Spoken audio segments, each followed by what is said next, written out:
Well, Congressman, thank you for joining us today.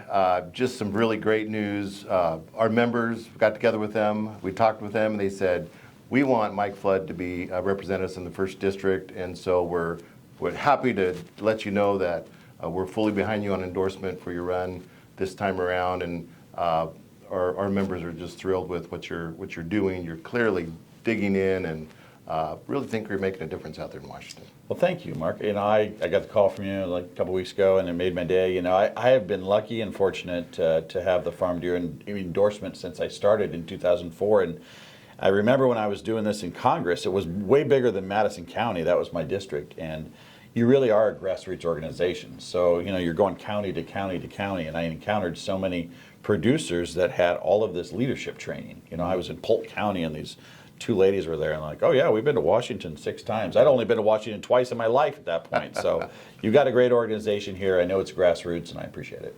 Well, I think our members would be interested in, how did you get involved in just the political side? Is that something that was always been kind of a part of you, or is that developed later? Tell us a little bit about your journey. Well, I started on the radio when I was 15 in Norfolk, and I was working overnights, and then I started covering stories. And when you start covering the county board and the city council and the board of governors, you learn about tax levies and you learn about the ordinances they pass. And I continued in media, owning my own radio station when I was 24, and did the same things, covered the same meetings, and you start to really develop an appreciation for the people who make the policies because you're watching them think and work. And when Gene Tyson approached me, he was ready to retire from the legislature.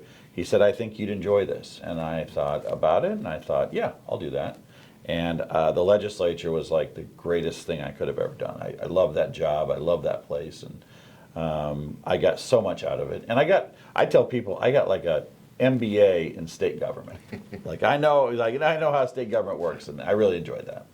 So, comparing, now you've been out in D.C. for, is it 4? Well, coming up 4 years. Yeah. Coming up 4 years.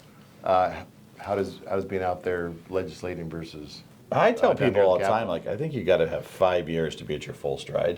Just go through a couple cycles. But I'll be honest. The first 18 months, there were some days I got on the plane and I was like, I don't even know if I'm making any progress. I'm not somebody that's trying to push to the front of the line to be on Fox News and to do all this stuff. It turns out my strategy has worked. I got asked to be a subcommittee chairman of housing and insurance. My colleagues elected me unanimously to run one of the caucuses, and I've been able to use my leadership skills that I developed in Nebraska to be effective in Washington. And every day I feel like I'm making progress on getting things done.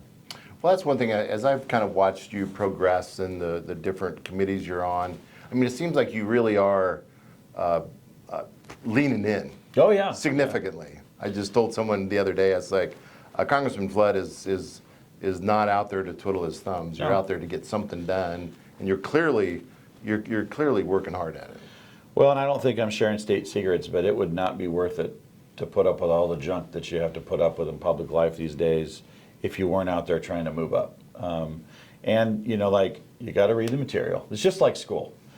Nothing gets any easier unless you do the work, right? Sure. So read the bills, study the stuff, come to work with an idea, look to work a deal out with your colleagues. Work with the Democrats to pass a bill because you're going to need 60 votes in the Senate. All of those things I learned in the legislature, and it's kind of finally coming around. All that stuff that people think is important when you get to Congress, it isn't how many times you're on TV, right? All that stuff comes later. If you're doing the work, it's gonna be fine. Sure. But I feel like I have made some progress, and continuing to earn the support of Nebraskans. I want to do a good job for them. So talk about just a couple of committees. You did mention a couple of them. Maybe talk about where you're at in leadership and how that relates to maybe the ag sector here in Nebraska. Well, housing is a big issue in Nebraska, and you know that better than anybody. And I have been really active. I'm the chairman of the Housing Insurance Subcommittee, and just passed with 390 votes out of 435 landmark housing legislation that President Trump likes. He wants to, of course, make a few changes, but that is important to our rural communities. West Point, they can't hire a teacher at the parochial school in West Point because they can't find her a place to live. I just heard that the other day. Someone was talking about teachers and Oh, man, yeah. I mean, and it isn't even that she's looking to buy her first house. She's looking for a place to rent. And that is happening more often than not in rural areas, and it's important, and, to our ag economy, and to our communities, and to the state, and to rural Nebraska. One of the things that I focus a lot on it with financial institutions is access to credit. That's a huge barrier to a brand new young man that wants to be a farmer. How's he? Yeah. They come to me all the time. They're like, "How do I get into this?" And I'm like, "Man, it's cheaper to buy a radio station than it is a farm. The combine costs more than the radio station." And I see this passion that people have to be in agriculture, and it's so frustrating to see all of the barriers that are in front of them to get there. Yeah. Well, I think you've helped be a part of removing some of the barriers by the big, beautiful bill. Oh, yeah. That really, you step back, I know there's some criticisms of it, but boy, when we look at it, yeah. It was great for ag. Maybe visit a little bit about a couple of those points. Here's what I couldn't believe. We sent it over to the Senate. They sent it back with $9 billion more in commodity safety nets. It took the federal estate exemption permanent to $15 million, which for a lot of Nebraska farm families is predictability and peace of mind. Yeah. And so I was really happy with that. That was one of the things that we really focused on. And a lot of credit goes to Adrian, because he was, Adrian Smith was on the Ways and Means Committee that wrote that. And, we actually accomplished a lot of what's normally in the Farm Bill in that, because we knew it'd be hard to get. We did make some changes in SNAP funding, but not enough, I think, to cause a lot of pain. So I think we can be very happy with the One Big Beautiful Bill. For farm and ranch families, obviously right now I'm on the E15 council, and I got my fingers crossed that we can get something across the road. Like, the Speaker of the House knows that E15 is a hill to die on. Yeah. And so that's a good thing that we're working on that. And then we're dealing with the small refiners. And the other issue that, China just has to keep its word. They said they're going to buy our soybeans. Where's this at? Where's this going? You can have whatever tariff policy you want, but if you make a promise and you don't keep it, that says more about your country than any tariff. Right. Well, one thing I've appreciated, Mike, is that we've had a good relationship. Oh, yeah. You'll text me on different questions that I'm like, I know Mike's working on something out here, and so I appreciate that. One of the conversations we've had a number of times has been around the conversation of sustainable aviation fuel. Yes. And you have been a real proponent of pushing that forward. Some people think it's like, man, that's a big deal, that's down the road. But I think the potential is pretty incredible. Yeah, so in the legislature in 2021, I passed the bill that will identify the property rights for CO2 sequestration, just like Wyoming and North Dakota have. And then lo and behold, Tallgrass comes in, abandoned its natural gas pipeline, turns it into CO2, and then they run a lateral up to one of the largest ethanol plants in America in Columbus at ADM. And we are positioned very well over even our competitive states like Iowa to be in the front seat on CO2 sequestration. And the United CEO has been to Nebraska. They know that we're in this hunt. A lot of the airlines want it. The question is always going to be, are passengers going to want to pay for the CO2 sequestration, because there has to be a market for it? But look what we've done with biofuels. And I think we have the same opportunity here. And I can tell you, the farmers in Iowa are frustrated that pipeline conversation over there has become so heated, because they know we're sitting on top of something that they want, and that is this beautiful CO2 pipeline that is going to make us some extra money. Yeah, no doubt. And I think that's going to flow into the ag sector for sure. Maybe we touch on trade just a little bit. My understanding is that most of these trade conversation agreements do have a biofuels component, though. And whether it be E15 or potentially SAF, I think that bodes really well. Anything you want to mention on trade?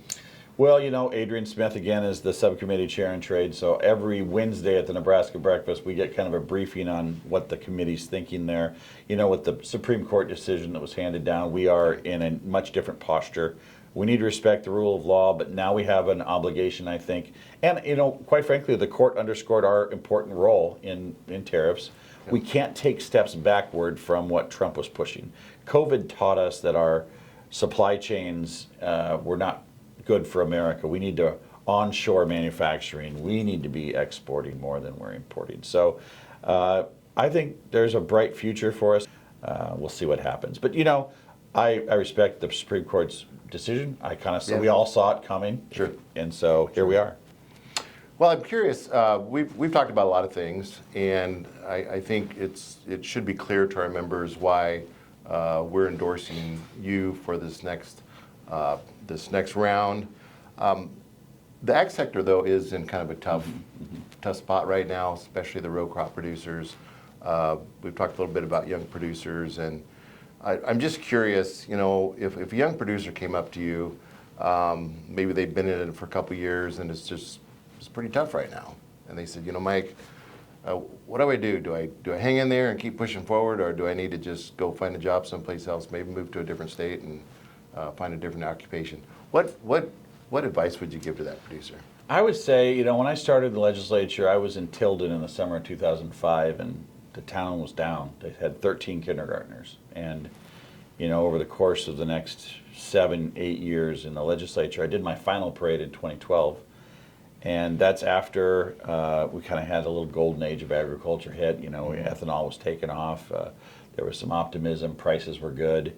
And they had 65 kindergartners. Mm-hmm. And I remember the buzz and energy in Tilden was just infectious. And I would say, like any industry, the cycles in ag are a lot, right? Yeah. But with SAF on the horizon, sustainable aviation fuel, with E15 year-round, with biofuels, with the fact we have this CO2 pipeline, with a president that wants to grow our ag economy, we are going to a good place. And I look at farming sometimes, and I'm a businessman myself, and I've sat on a bank board.